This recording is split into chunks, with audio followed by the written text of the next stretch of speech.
Okay, so a few concluding remarks about this algorithm about median of medians, which is this really clever algorithm for selecting medians. So this algorithm that we saw called select runs in linear time. On the other hand, we saw quick select, which is a simpler algorithm that runs in linear time if you're lucky, but in worst case, it can be quadratic time. As we mentioned, there is a randomized version of the algorithm that one can prove that in expectation it runs in linear time. And as I also mentioned, the randomized version is roughly 3 times faster in practice, 3 to 5 times faster than the deterministic version. So in practice, you definitely would like to use quick select, unless you really want to make sure that the running time does not deteriorate. So one of the mysterious things about this algorithm is that we broke the array into those columns, each one of them of size 5. And the question, of course, what happens if I choose the columns to be of size 3? What happens if I select the columns to be of size 7 or 9, right?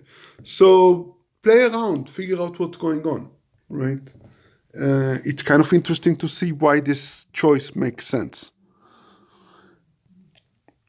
Now, this algorithm was developed by, was written by a paper in 73, which, is relatively not that long ago, by Bloom, Floyd, Knut, Pratt, Rivest, and Tarjan. And the interesting thing is that the only one person on this list that didn't get the Turing Award winner. So, pretty impressive list of authors. From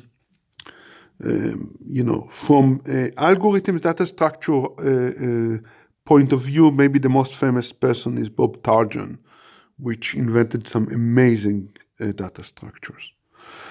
Okay. So what should you take from this, from this algorithm and this lecture? So I think that first, I think in the most basic level, if you're solving a problem, it might be a good idea to try and figure out how to solve the problem using a divide and conquer algorithm. So that's already a step in the right direction. In some cases, you might not immediately get the benefit, as in our case, that our first attempt did not gain us much when we spoke about a multiplying of numbers. But once you have divide and conquer, you can start, start optimizing the algorithm. You can start, trying to see how can I have a fewer recursive call and get a faster algorithm.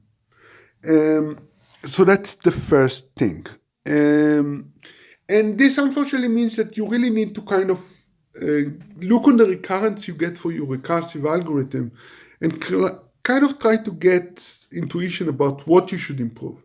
Should you decrease the number of recursive calls? Should you optimize the conquer stage?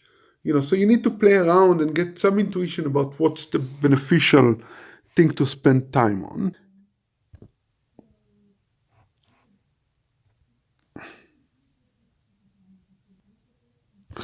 Okay, and that's it.